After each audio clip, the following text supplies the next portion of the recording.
sa ilang mga statement na binitawan ng ating Naku, yan na si Ortega, Vice bibiro na yan. Presidente. Any comments or reaction po on this one, sir? Thank you. Yung sa akin talaga, gusto ko tanungin kung okay lang ba siya eh. Nag-aalala po talaga ako eh. Pero the statements were not even, for me, hindi na siya political eh. Siya po ang nagmamalasakit kay Vice President Sara. Kaya nagtataka po ako, biglang bumaliktad na kung hindi sa'yo, Speaker Martin Romualdez, hindi ako naging Vice President.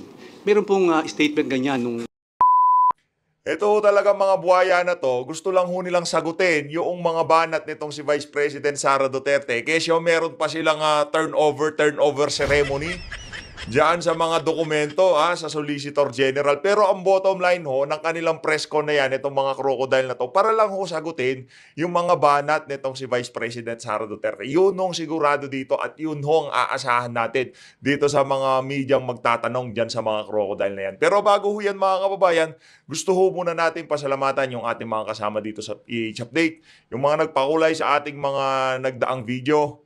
Shoutout ho dito kay Ma'am YMA 8691, mega love shoutout ho. Mabuhay ho kayo, mega love shoutout. Shoutout din ho dito kay Mary Ann Simbra Cruz. Maraming salamat ho. Itong si Ma'am Mary Ann, ano ho ito? Suki ito eh. Mega love shoutout Ma'am Mary Ann Simbra Cruz. Shoutout din ho dito kay Bay Santua. Maraming salamat ho. Maraming salamat, mega love shoutout. Shoutout din ho dito kay Texas Memory and More. Maraming salamat ho, Texas Memories and More. Mag-ingat ho kayo dyan sa Texas. Mega love shoutout. Shoutout din ho dito kay Arthur Versosa. Sir Arthur, maraming salamat ho sa $10. Mega love shoutout. Paano natin itong si Sir Arthur. Shoutout din ho dito kay Noemi Kaskulan, maraming salamat to, Ma'am Noemi sa $5. Mega love shoutout. Shoutout din ho dito kay Yaguchi Aika. Maraming salamat. Ingat po kayo dyan sa Japan, Ma'am Yaguchi. Mega love shoutout. Ayun na nga sa mga kababayan ho natin na bago lang sa PH Update. Isang like at isang subscribe. Masaya na ho tayo dyan at sa mga gustong sumali sa ating community, i-click nyo lang ho yung join button sa baba para kayo ho ang pinakaunang makakita sa ating mga reaction video. Kaya ho natin pinapakita yung mga nagpakulay, pagpapakita lang ho yun ng appreciation sa mga nag-extra effort sa pagsuporta sa atin. Pero isang like at isang subscribe, sapat na ho sa atin yan. Ayun na nga mga kababayan, bago ho natin talakayin yung turnover ceremony na yan, yung kalokohan ng mga aso ni Tamba. Ang dami ho nilang cheche bureche, pero ang bottom line lang dito ay gusto lang ho nilang sagutin yung mga banat nitong si Vice President Sara Duterte. Bago ho natin umpisahan, i-remind ho muna natin itong mga congressman na to kung gaano kamahal ng sambayan ng Pilipino etong si dating Pangulong Rodrigo Duterte at kung ano ang nagawa ng nagdaang administrasyon. Ito na ho mga kababayan. Ito yung mga bagay na talagang pilit na pinagtatakpan ng administrasyon at ayaw ho nila ng sambayan ng Pilipino ma-remind sa mga nagawa nitong si dating Pangulong Rodrigo Duterte. Pero nandito ho tayo para i-refresh ang memory ng marami sa ating mga kababayan kung ano yung mga natamasa natin nung nagdaang administrasyon. Pakinggan ho natin to, maikli to pero tagusto ika nga. Pakinggan ho natin to. Shoutout kay Sir Vincent shoutout. King. Duterte. Bakit po Duterte?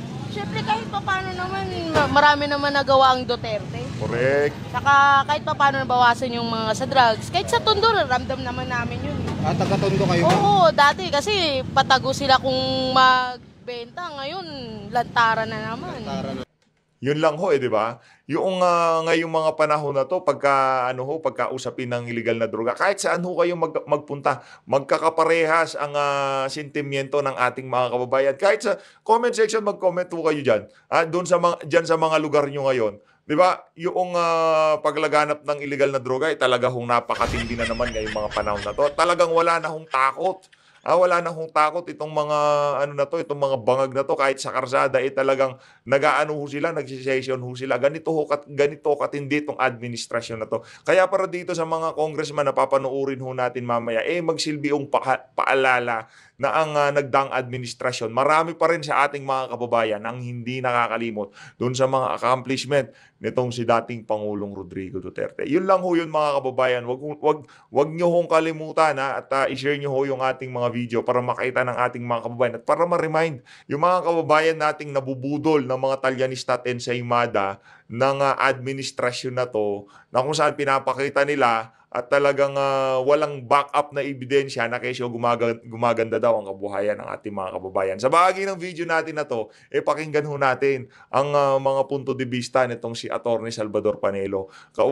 Kaugnay ho doon sa naging interview, naging press con nitong si Vice President Sara Duterte dyan sa mga media noong Biyernes. Ito ho mga kababayan.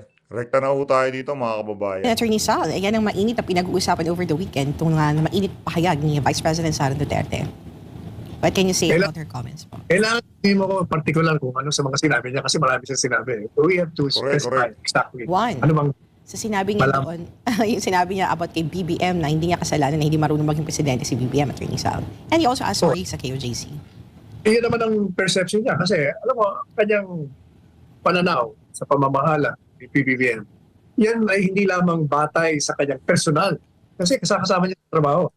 So she will know how to rate the performance of yung ka-teammate niya.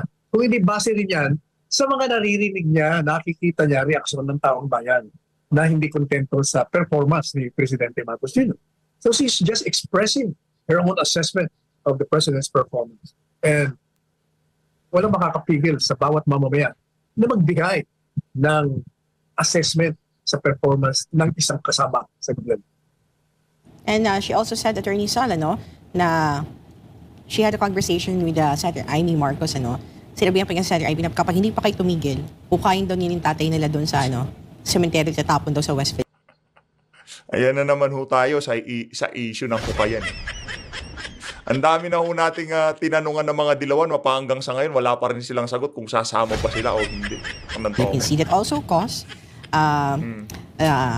reaction sa mga mambabatas. Some of them, sa mga sinabi ni Vice President Sara Duterte, quote ko lang ilan sa mga mambabatas. Like First District Representative Jay Kung-hoon, sabi niya dito, for someone in such a high position to make violent and grotesque threats, even in jest, shows a troubling level of instability. Sabi niya, he also added that it's deeply alarming. You cannot afford to have leaders so that their emotions spiral out of control in such a public and extreme manner. Sabi naman ni La Union First District Representative Paulo Ortega, and I quote, we urge the Office of the Vice President to consider seeking professional help for Vice President Duterte as this behavior is deeply concerning and could have serious consequences for our nation's leadership. Ortega underscored the gravity of Duterte's recent statement, emphasizing the need for responsible leadership amid such troubling behavior. Sabi niya, the Filipino people deserve leaders who are mentally and emotionally stable, especially during challenging times. And sabi din ni Tingog Party List, Jude Asidre, sabi niya, it's very disturbing to see the second highest official of the country resorting to petty threats, childish threats. Can she not make sense of the 125 million confidential funds that she must have enjoyed for spending it in 11 days? Grabe Ilan naman lang yan, yun. Attorney Sal, sa mga mababatas. What's your take? Grabe naman yung itong si Asidre, talagang enjoyed in 11 days. Nakanantawa. Walang yaw talaga itong Jude Asidre na to. Sa bagay, pagkatapos ng administrasyon na to, yung Tingog Party List na yan, mabubulok na yan. Wala naman wala naman talagang pakinabang ang ating mga kababayan yan dyan sa Tingog na yan Kumbaga ngayon pa lang preparation ho yan. Yung Tingog na yan makinarya sa 2028 presidential election. Gagamitin ho yan ni Tamba yung mga satellite offices. Yan ang gagamitin nilang mga headquarters. Ngayon pa lang inahanda na ho nila yung makinarya nila sa 2028. Yun hong totoo doon. Kaya yung Tingog na yan, yun nung nakakatanggap na pera galing sa Tingog tapos makikita niyo pagmumukha ni Martin Romualdez. Di ho galing sa kanila yun. Galing ho yun sa kaban ng sambayan ng Pilipino. Kay Senator Christopher Bongo, yung nakakatanggap dyan sa Malasakit Center, hindi rin ho pera ni Senator Christopher Bongo yun. Pero ang importante ho dito, hindi nag-e-epal at hindi yung tipong kinukuha niya yung credit na ang dating parang siya nagbibigay ng tulong. Yung siya nagbibigay ng pera, ika nga. Yun ang pinapalabas nitong mga crocodile na to, kaya mag-ingat ho kayo mga kababayan. Sa mga atake naman nila. Counter-attack nila kay Vice President Sara Duterte. Problema sa kanila, yung sabi nila kailangan stable, emotionally, intellect. Palagay ko nakaharap sila sa salamin. Yung sinasabi nila, kayo yun. Alam niyo ba kung bakit? Yung niliriakan niyo na huhukayin yung remains at itatapon sa West Philippine Sea. ang mga problema ninyo, you're taking VP Sara literally. Hyperbole. Ang tawag doon, hyperbole o hyperbole. Isang exaggeration. Madalit sabi, tingnan mo ang kalakaran. Saan niya ba sinabi yon? Number one, sinabi yon sa isang group chat. Ibig sabihin, hindi yun for public consumption. Yung kwento niya sa press con, nire-relate niya lang yung nangyari sa isang private chat. Sinabi niya raw yon and address yun sa kapatid ng presidente. Pangalawa, yung mismong kapatid, hindi naman nag-react. Bakit? Ibig sabihin, hindi niya sineryoso yung pahayag na yun. Hindi niya binigyan ng importansya. Ang madalit sabi, bakit kayo nagre-react? Hindi nga nag-react yung kapatid yung pinapatungkulan. You cannot be more popist than the Pope. So, kaya kayo, huwag niyong titingnan literal ang mga sinasabi. Pareho din nung sinasabi niya na puputulan ng ulo. Tandaan niyo, nung mga tayo, di ba? Ikaw nga na, kung nangyari sa'yo. Basta kami, nung mga bata pa kami, pag kami nagiging pasaway, tinatakot tayo ng mga magulang. Okay? Huwag kayong labas sa gabi. Kung hindi, papakain ko kayo sa bumper, pakain ko kayo sa bubo. O para lang tumigil. Ang ibig lang sabihin nun, pag hindi ka tumigil sa kalokohan mo, papaluin kita. Kumbaga, ang sinasabi ni Inday Sara, this is exactly what she means. Stop assaulting me. Because if you continue doing that, I will be fighting back.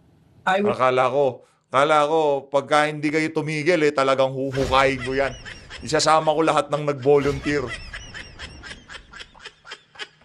Sa tingin mo natin, ano din yun, Attorney Sal, na yung wala kayong mga utang na loob. Reminder yon dito sa mga magkakapatid na Marcos, napakawawalang hiya nyo. Will engage you tit for tat.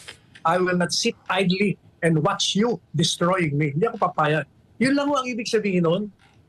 Don't take her literally. Yun naman sa sabi, putulan ng ulo ito. Hindi ba? Tingnan nyo. Pag tayo nasa mga close natin mga kaibigan, at meron tayong kaibigan nagsalita na hindi napantigan-tigan natin, para sasabihin, ang sarap mong tirisin, ang sarap mong banata, ang sarap mong suntukin, ang sarap mong patayin Ganon lang mo yun. Yun medyo extreme na yun, Attorney Sal, yung ang sarap mong gurgurin, Kita niya, yung ginawa ni Presidente Marcos Jr., na napahiya naman yung bata. Di ba sabi niya, napahiya, nakita niya yung humiliation. Nakita niya ngayon, ganito ang trato nito. Samantalang yung ama niya, di ba? Yung ama niya, nagbigay ng relos doon sa isang graduate ng PMA. Binigay niya. Correct. Binigay niya. Hindi ko alam kung hinigay sa kanya. Basta nakita ko, tinanggal niya at ibinigay niya. Kaya nung makita niya yon na nagre-react siya, alam mo, when you're reacting to someone na malapit sa'yo, o kaibigan mo, kilala mo, ibig sabihin, hindi ka na po pwedeng kaibigan sa kanya kasi hindi mo type yung ginawa niya. Kaya sinasabi niya, doon ko na-realize, nung nagre-react ako sa ginawa niya, na toxic na, makabandag na poisonous na yung relasyon namin, hindi na ako tatagal. Yun lang po yun ang ibig sabihin. Attorney Sal, are the lawmakers missing the point dun sa pahayag ni Vice President Sara Duterte dun sa pag-ukay dun sa tatay nila, ng mga Marcoses dun sa libingan ng mga bayani? You said it is a hyperbole, no? A statement. Pero it is actually emphasizing a point na walang utang na loob sila. Because it was under the administration of VP Sara, yung dad niya, si President Rodrigo Duterte na kahit against all odds, for President Duterte. Pero talagang nag-decision siya na mailibing sa libingan ng bayani. Correct. Si Marcos Sr. And then, after all na ginawa ng mga Duterte for the Marcoses, ginaganito sila under their administration. Tama pinupunto niya. Kumbaga, yung ginawa ni Presidente Marcos, inilibing niya ang kanilang. Pagkat, gaya ng paliwanag ni Presidente Duterte, yun ang tama. Correct. Kung porket kaaway natin yan, hindi natin susunduin. Kagaya ng mga napanood yung video kahapon sa pagpapaliwanag ni Tatay Digong, tinupad lang yung batas, sinunod lang yung batas. Pero walang special treatment. Naging sundalo siya, oo, pwedeng ilibing. Naging presidente siya, oo, pwedeng ilibing. Pero yung political, maraming sinunog na political capital si Tatay Digong para lang magawa yung bagay na yun. Maraming kumontra, maging yung mga bumoto sa kanyang iba, hindi naging popular yung desisyon niya na yun dahil marami ho talagang galit dito kay Marcos Sr. Pero kahit na ganun ang nangyari, yung batas pa rin ang pinairal ni Tatay Digong. At doon sa batas na yun, nagbinipisyo ho itong mga magkakapatid na Marcos na to. Kumbaga, nailagay nila talaga sa huling antungan yung kanilang ama. Pero base doon sa mga galaw nitong si VP Sara, hindi pa ho yun ang kanyang huling antungan sa tingin natin. Pupunta pa ho tayo sa West Philippine Sea. Ano ang itinatakda ng batas? Ang tinatakda ng batas, kung ikaw ay naging presidente o kung ikaw ay naging sundalo, ikaw ay may karapatan na ilibing dyan. So madalit sabi, kung yung Duterte na nga ang nagpalibing, bakit naman sasabihin nyo, dinidiscredit? Wala sa logika yun, wala sa sentido común. Kaya yung sinasabi mo, they're missing the point. Talagang they're missing the point. Kaya nga, kung kayo ay nagsasabi na magsasabi si Inday Sara, kayo magpa-examine. Kasi napakasimple lang naman ang ibig niya sabihin. Don't mess with me because I'll be messing with you also. Kung ano-ano na inilagay nyo. Meron pang isang may diferensya din sa utak yung isang analyst na mahilig na kinukuha ng mga iba-ibang istasyon. Magkakaparehas sila ng script. Yung mga ilinalabas nila sa mainstream media na mga statement nila kaugnay doon sa mga binitawan ni VP Sara, magkakaparehas sila. Sa totoo lang pati yung mga analyst, itong mga congressman, so far sa mga senador, si Risa Hontiveros pa lang wata ang nagbigay ng statement kaugnay dyan sa pagsasalita na yan ni Vice President Sara Duterte. Hindi na sinasabi niya, may diferensya daw talaga itong mga ito. Alam mo, ang problema sa kanila. Kahit na anong gawin niyo sa mga Duterte, masyadong malalim ang tinanim na ligasiya ng mga kaputihan, ng mga pag-unlad dito sa ating bansa na napamahal na sila sa masang Pilipino. Hindi nyo masisira yan kahit anong gawin nyo. Tandaan nyo, sa 2028, maghanda kayo. Yun na nga mga kababayan, hindi ho talaga. Yung legasiya ni dati Pangulo Rodrigo Duterte, yung mga nagawa niya, yung mga infrastruktura na pinipilit ho nilang tabunan ng kung ano-anong issue, yung laban sa illegal na droga, yung safety, yung seguridad ng ating mga kababayan nung panahon ni Tatay Digong. Pinipilit ho nilang tabunan niya ng kung ano-anong issue. Merong POGO, merong Confi Fund. Mantakan nyo, 2023 pa ho yung Confi Fund na yan. Yung kanilang hari na dyan sa House of Representative na di ho natin malaman kung may saltik o kung hindi ho talaga tinigilan itong si VP Sara. Kaya pagka itong mga tao na to, binalikan na ho sila ng tadhana. Tandaan niyo ho itong mga kababayan. Yun ho ang kumbaga yun yung pinakamatindi. Ika nga talagang wala hong tulugan yun sa totoo lang. Talagang pagka itong itong pasimuno sa lahat ng kabalintunan na to, babalikan na siya ng pagkakataon, babalikan na siya ng tadhana. Asahan nyo ho mga kababayan, isa ho tayo sa talagang bibira dyan sa mama na yan o dyan sa palaka na yan. Sapagkat there is a time for reckoning. At yung taong bayan, hindi yan papayag sa ginagawa ninyo. Tatapusin nila ang inyong mga kabulastugan, mga kawalang-iyan, ang inyong paglabag sa karapatan at pagsira sa reputasyon ng minamahal nilang naging Pangulo at ngayon naman ang minamahal nilang pangalawang Pangulo ng bansa. Guys, sabi mo kasi 2028, Day of Reckoning. Sabi ng mga netizen, tagal naman ang Day of Reckoning, 2028 pa. They want a reckoning now daw, Attorney Sal. But anyway, Attorney Sal. Mga excited. Yes, Attorney. Hindi totoo yan na matagal ako nga nagulat ako 3 years na pala sa PBS. Para tapos 3 years na pala. Kaya ko yung 2028, ilang tulog lang yan. Nandiyan na yan. And Attorney Sal, isa din sa dahilan bakit nag-counter-attack yung mga mababatas kay Inday Sara because may isa din sinabi si Inday Sara. Sabi niya, hindi nakalusot sa kanya si House Speaker Martin Romualdez. Sabi kasi ni VP Sara, isang kahihiyan si Romualdez sa bansa dahil daw sa ginawa nito sa abroad, sa labas ng bansa, na may tumanggap daw ng suhol. Hindi naman nagbigay ng iba pang detalye si VP Sara patungkol dyan, Attorney. Sana, tungkol doon ang kinoment ng mga mababatas. Hindi kung ano sinasabi nila na unstable daw si VP Sara, magpa-check up. Yan yung sagot nila, Attorney Sal. Alam mo, yun hindi ko alam yan Kung, I don't know, alam mo ba yung story niya na tumanggap siya ng suhol? Hindi ko alam yan I have not read about it. I have not heard about it. Ngayon ko lang narinig yan. Ang naririnig ko noon, parang nag-donate ng malaking pera sa isang eskwela para makapasok yung mga either pamangkin o... Naging skandalo din ho yan. Naging issue din ho yan kay Martin Romualdez kasi napakaraming university sa ating bansa na nangangailangan, napakaraming nagugutom. Nag-donate ho siya ng napakalaking halaga doon sa universidad na yun sa Estados Unidos para lang makapasok yung kanyang mga kapamilya. Ito ay bago sa akin. Kaya hindi ako makakomment. Kay Ma'am And Sas, samantala, Attorney Attorney, Sal, panoorin dapat bang mabuwag na ang lahat ng private armed groups bago ang 2025 midterm elections? Ito ay ayon sa Commission.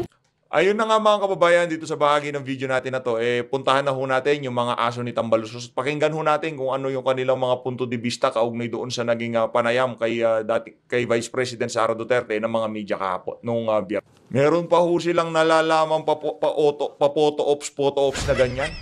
Napakarami pa nilang cheche-bureche na turnover of documents to Office of Solicitor General. Ang pakay lang talaga dyan, sasagot kay VP Sara, anak ng toko. Wala naman yan sa schedule nyo eh. O yun. Please Yan allow na, me to tanungan portion na acknowledge tayo, the presence game. of Congressman Rog Anak ng toko. Punta na ho tayo dun sa pagsagot nila dito kay Vice President Sara Duterte. my Game. co-chair in the Quadcom.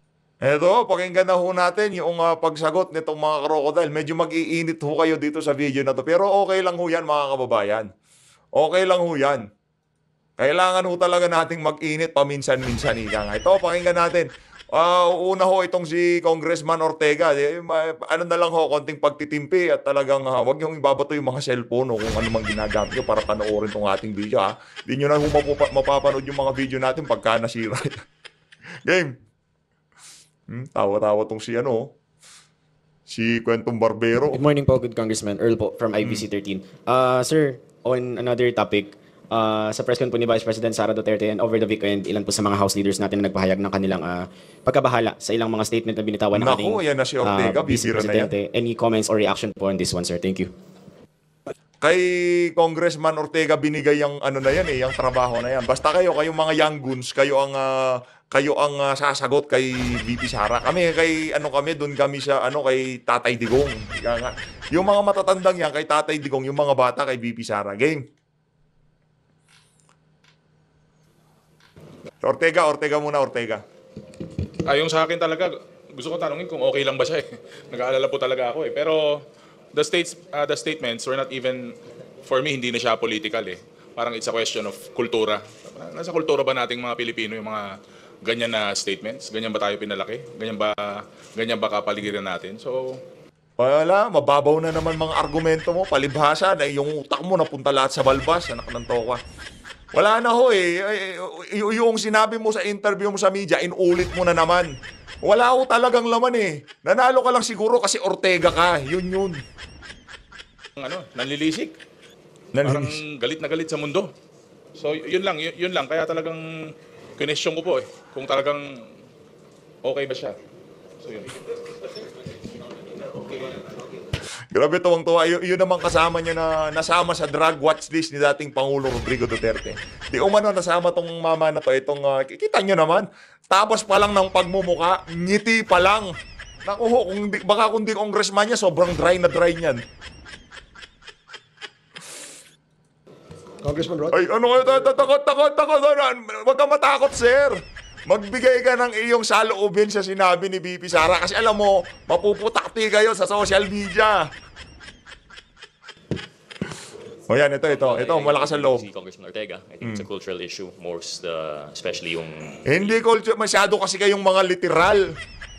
Yan ho bang epekto, side effect ho ba yan ng sobrang daming nakukuhang perks sa House of Representatives? Lahat na lang na naririnig nyo, liniliteral nyo. Yun lamang ho ipagpapakita na mga walang hiya kayo. Ito ang ginawa ng aking ama talagang pinagbigyan niya. Ang daming nagdaang administrasyon, di nila napalibing yan. Ama ko nakapagpalibing, huhukayin ko yan, mga walang hiya kayo. Mga wala kayong utang na loob. Ganun lang ibig sabihin ni VP Sara. Pero alam nga naman, huhukayin niya. Ang bantot na nun. Anak ng toka. Liliteralin nyo talaga na kukunin ni VP Sara, bubuhatin, itatapon sa West Philippine Sea. Mga bangag ba kayo?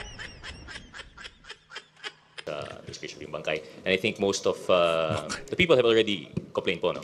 I think it doesn't really involve any comment on our part as congressmen, and we leave it to the people to decide on how they would see that as qualities of a leader. Yun po. We'd like to acknowledge also the arrival of Congressman Jay Kung Hoon. Good morning, Congressman Jay. And you can also direct your questions to him. Sir, follow up. Go ahead. Following up with that lang po, some of the Young Guns leaders requested psychological evaluation for the Vice President, sir. Would this be firm or may re-recommenda daw po ba tayo na... Ano ka to? Ito talaga mga media na to, mga siraulo. Mga walang yaw talaga itong mga media na to. Sa totoo lang ha, yung mga tanong ng media dyan, hong ibinigay sa kanila. Kumbaga bago pa dumating yung mga na yan, yung mga congressman na yan, yung mga tanong nandyan na nasa harap na ng mga media na to, tatanong na lang nila. Ganyan ho nilang babuyan si Vice President Sara Duterte. Ano na to? Suggestion lang naman yun. Hindi naman, una-una, hindi rin naman ako pwedeng magrekomenda at wala rin akong kilala. Kasi so far, parang okay pa naman ako. Pero Grabe. the people... Grabe yung pambababoy ho kay Vice President Sara Duterte ang ginagawa nitong mga walang yang to. Grabe yung pambababoy. Ikaw, Congressman Ortega, may panahon ka rin. Yang political career mo, akala mo siguro, ngayon siguro sa loob ng 3 taon, nari-ariang kayo dyan. O kung yung iba dyan, sa bagay, patapos ng termino ng mga yan. Kaya ang lalakas loob nilang mag-coops dahil aalis na sila dyan sa House of Representatives, anak ng tawa. People have seen the interview, so parang may something. Ewan ko. May something. Oo. Ang may something lang, Brad, yung balbas mo. Punong-puno ng galit, saka parang parang yung... Sino ba namang ang hindi magagalit? Binababoy niyo siya. Si Rao, may tama ka ba, sir? Ikaw dapat ang magpa-psychological examination. Kasi yung utak mo, mula dito, nagpunta lahat sa balbas mo. Sarap sa bunutan ng na yan eh. Anak ng toko. Yung utak niya, nagpunta lahat sa kanyang balbas, sa kanyang mga bigote. Naku, nauuna pa tayo sa mga manonood natin. Ano ang masasabi niyo dito kay Congressman Ortega? Comment na ho kayo dyan sa... mga lumabas sa ating mga pahayagan para talagang parang, hindi ko alam kung may meltdown o may problema na nangyayari right before our eyes during the press con. Sir? Right before. Pagbigyan na ho natin. Oh? Yung kasi yun ang lalabas sa news juicy So, dito naman sa Quadcom, from the start, we've been evidence-based, kung ano po ang mga lumalabas sa aming... Evidence-based. Di nyo nga tinatanggap yung mga ebidensya. Napakasinungaling. Pagka nagsalita ang COA na itong ebidensya, hindi akma sa naratibo. Ayun, Madam COA, sa tingin nyo ho ba tama to? Hindi ho, yun ang nasa joint circular namin, sinunod lang namin. Tanungin kita, tama to? Sinunod nga lang ho namin yung sa joint circular. Hindi ho kami para dito magsabi tama o mali. Palitan nyo ho yung joint circular para wala tayong problema. Pinapasabi nyo sa mga resource person yung mga bagay na yun lang ang angkop sa inyong mga sa inyong naratibo. Yun ang problema sa inyo, mga sir. Legislative inquiry, very clear po yun na yun po ang lumalabas at napapalabas po sa social media. Bulahan na naman to. Again, baka it's another diversionary tactic. Sir, sabi ni Atty. Sal Panelo kanina sa interview. Ano ang tawag doon? Yung diversionary tactics na naman to. Ang matindi dito, pinag-usapan natin kay Atty. Panelo, ngayon sasagutin na rin nila dito sa video na to. Iba ka! Ni BP Sara yon, parang sa group chat lang daw yon. Doon sa sinabi na huhukayin yung paghukay. Hindi, magaling talaga siya sa ganun. Kasi siya yung official interpreter dati, nung dating Pangulo. So malamang ginagawa na rin niya dito ngayon. Sir, you mentioned parang punong-puno ng galit. Pwede bang? Yes. Sorry, sir. Yung kita nyo, yung sagot, merong kasunod nung, wala ho silang yung random na yung tipong, hindi. Yung tanong na yan ni Congressman Ortega, na yan, kumbaga, yung sagot niya, nakalatag na rin yung susunod na tanong dun sa sagot niya na yun. Ganyan katindi ang mga yan. Punong-puno ng galit talaga. Yes. Why do you think po? Bakit po sa tingin ninyo ganun yung nangyari kay, and you even mentioned Kong Ortega na parang may meltdown or may problema na nangyari. Why do you think po na nagkaganon? Well, siguro sa nangyayari sa ating Vice President, nagkakaroon siya ng, I think she's being overwhelmed by anger and hate. Pag ang isang tao ay sobrang-sobrang galit, nawawala siya sa sense of decency sa aking paningin. Sa iyong paningin? yung how you manage yung hate sa yung katawan at saka yung nasasakit. Hello, sir. Isa ka rin sa mga matandang walang pinagkatandaan. Akit tayo dito, sambayan ng Pilipino nga, galit na galit sa inyo eh. Ito pa bang si BP Sara, yung mga pambababoy na ginagawa nyo dyan sa House of Representatives, doon pa ba siya hindi magagalit? Anak ng tawa naman siya. Wala naman nung ganyanan.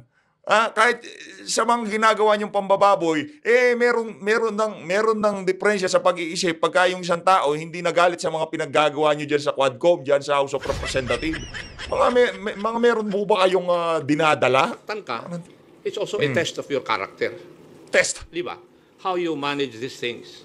It's Di ba? a test of your character. Di ba? So in the case of the Vice President, parang sarap gayahin ng ano nito. Di ba? Lumalabas po yung flaw sa kanyang karakter. Kasi natatalo ng kanyang galit. Yun po yung akin. Gusto nyong sabihin, kahit na anong pambababoy ang gawin nyo dyan sa Quadcom, dyan sa Committee on Good Government, tatawanan lang ni VP Sara, kakargahin niya lang na, okay, hindi ako galit sa inyo, okay lang yan, pagpatuloy nyo yung mga kabalintunaan nyo na yan. Ganon ang gusto nyo. May tama pala kayo eh. May tama ho tong mga tao na to. May tama. Tama sila, tama. May tama kayo. Anong gusto niyo, may tama o may mali? O may tama na lang kayo? Sir, hello po. Parang ang hugot po ni VP Sara. Ngayon, naniniwala na ho kayo na itong emergency press con na to, ramdam ho nila na may bigat yung mga binitawan ni VP Sara. Kaya kailangan ho nilang sumagot. Meron pa kayong nalalaman turnover of documents of the Office of Solicitor General. Naknantoka mo. Mga luko-luko ba kayo? Papunta pa lang kayo, amoy na namin ang mga galaw nyo. Yung ginagawang pagkalkal doon sa kanyang confidential fund, yung paggamit ng pondo ng kanyang office ng Kamara. So ang House of Representatives po ba kayo, magbabago ba kayo or mag-a-adjust ba kayo? Maghihinay-hinay ba kayo sa pag-iimbestiga sa kanyang paggamit ng pondo? Meron ka bang, madam naman, yung mga tanong nyo, pwedeng pakiayusin nyo ho. Sa tingin nyo ho ba, yung mga congressman na yan, dyan sa dating nila na yan, maghihinay-hinay sila. Bakbakan na ho to, hanggang 2028 na ho to. Walang hinay-hinay dito. Talagang balag-bagan hong mangyayari dito. Sa ganang amin, the performance of one's duty should be the primordial consideration. Trabaho po namin yun eh. And therefore, trabaho nyong manira, gano'n? Let up to show what really happened insofar as the confidential funds of the Office of the Vice President and the Department of Education when she was still the Secretary. Kasi pag magbibigay po kami ng leeway, hindi po na yata in accordance with our mandate. Ganun po ang paningin namin. Walang liway-liway. Bababoy nyo dyan, kadiri kayo. Sir, before that, we'd like to acknowledge the presence also of our Senior Deputy Speaker, Dong Gonzales. Good morning. Ayun na si Dong. Okay, continue. Sir, yung dito sa nakita nyo na, sabi nyo nga may meltdown, kakaiba, yung galit, ganito, ganyan. May nakikita ba kayo na parang signs ng psychological incapacity dun sa nangyari kay Vice President dun sa press con niya?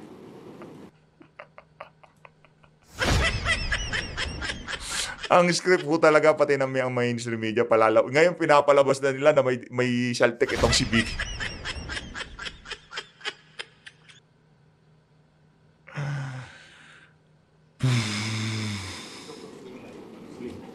Tindi yan, mga Brad. I would not be in a proper position to determine that. Siguro, it would be recommended that she should see a psychologist or a psychiatrist. Kasi sila po ang expert dito eh. Hindi po kami. Si Raul. Sir, sorry. Good morning po. Hindi lang po si Pangulong Marcos and former President Apo Marcos.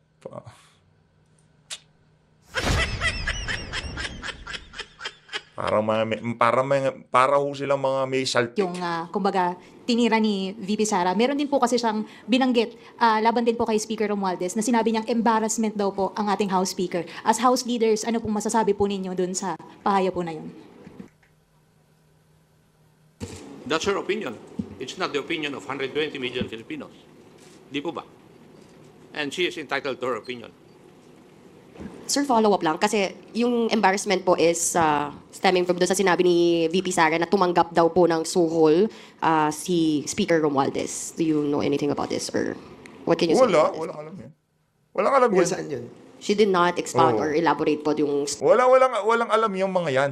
Dapat nga itong banat ni VP Sara na to, kasuhan nyo si VP Sara kasi parang paninira ata kay ano yun eh. Dapat pag-usapan natin yun, yung di umanong pagtanggap ng suhol, yung heavy luggage issue sa Okada, Manila. Yun ang pag-usapan natin. Pero wala akong alam yung mga yan. Tingnan mo, nag-ibang tabas ng pagmumukha nitong mga walang yang to. Yung tungkol doon, sa susunod daw niyang press con. Pero, So we will not be commenting on that. Kasi hindi naman namin alam kung ano suhol yan. Hindi nila alam. Wala silang alam. Then we'll answer the issue about it. And second siguro, I'd just like to add now,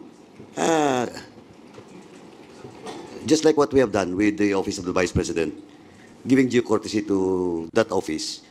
Due courtesy? Unsolicited advice ka, Papadwano. Anong due courtesy binigay nyo sa kanya? Due courtesy? Anong due courtesy? Wala kayong binigay na due courtesy kay VP Sara, kay dating Pangulo Rodrigo Duterte. Sa mga Duterte, ni katiting na due courtesy wala kayong binigay. Puro kababuyan ang binigay nyo sa kanila. The Vice President should also give due courtesy to the office of the President and of course to the late Ferdinand Marcos Sr. Yun lang po. Kasi well in fact, for the record, napakaganda na pong binigay naming courtesy sa kanya nung she was invited during the Good Government Committee hearing. Well, in fact, he was allowed to speak while not taking her oath. So, yun lang po, unsolicited advice. Just give due courtesy to the office. Ng office? Due courtesy? Linaw ko siya eh. May tama ka ba, sir? O may mali ka?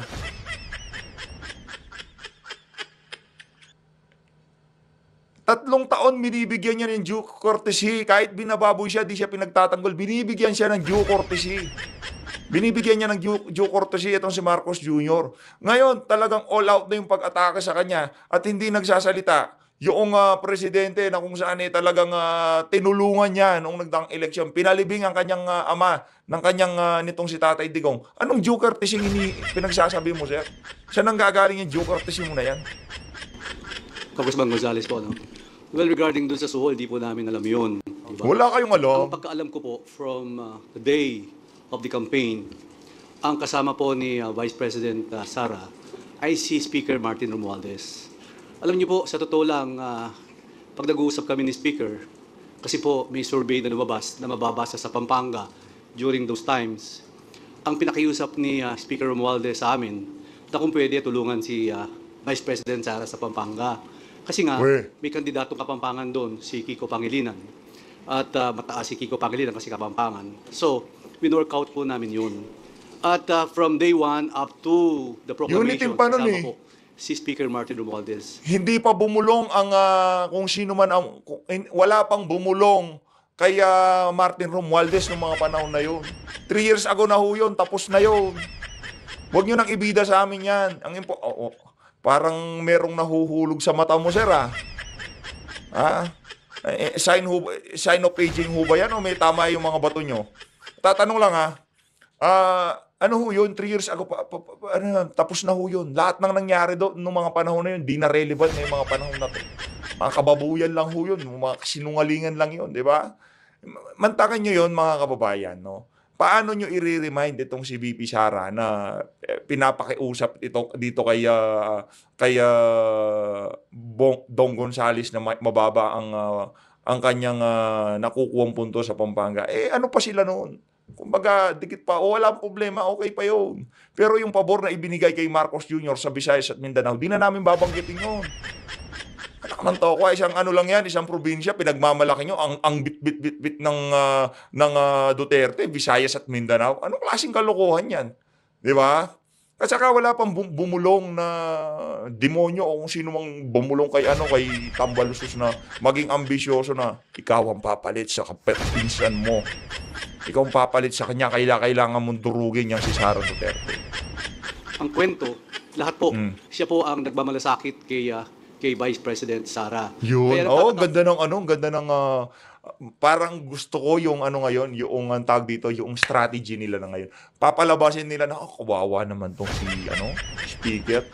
Di nga nagsasalita, binibira pa siya ni Sara. Ganyan mga PR nyo, bulok. na kung hindi sa'yo, Speaker Martin Romualdez, hindi ako naging Vice President. Meron pang statement ganyan nung... Kung hindi ilabas mo yung statement. Kung hindi dahil kay Martin Romualdez, di magiging Vice President si VP Sara?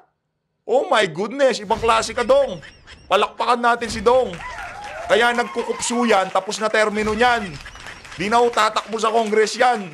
Yung anak na ho niya tatakbo. Ang kalaban ho, yung anak ni Tumang sa Pampanga, 3rd District. Kaya nagkukup siyang tandang walang pinagkatandaan na yan dahil wala na ho siyang pakialam. Tapos na ako, pero relax lang ho kayo. Akala nyo tapos na kayo, hindi pa ho kayo tapos. Kagaya ng ginagawa niyong pambababoy kay VP Sara, darating yung panahon na kayo naman ang sisingilin ng tadhana. Hindi man sa politika, sa kalusugan, sa pamilya, wala na ho tayo doon. Pero yung ginagawa nyo na yan, may balik at may balik sa inyo yan. Kaya sana po, hindi po natin alam kung ano ang nasa isip. Hirap na hirap mag-isip itong si Sara. At yun man lang sabihin Napunta ata sa lahat ng nahukayin mo yung tatay at itatabon mo sa West Philippine Sea. Ako po isang nasaktan bilang anak. Kung ako po si Senator Amy. Naging diktador ba tatay mo? Pinalibing ba ni PRRD tatay mo? Talaga bang isinulong ni Tatay Digong ang paglilibing sa ama mo? Marami bang kumontra sa paglilibing ng ama mo? Kung yung ama mo pinag-uusapan, wag mong isingit dito. Hindi kasama yung ama mo. Yung ama mo, wala kaming pakialam sa ama mo. Ama lang ni Marcos Jr. kasi yun ang pinalibing ni Tatay Digong. Kasi siya talaga yun, walang iba. Kaya wag mong ibida yung ama mo at wala kaming pakialam sa feelings mo. Hindi ka naman presidente.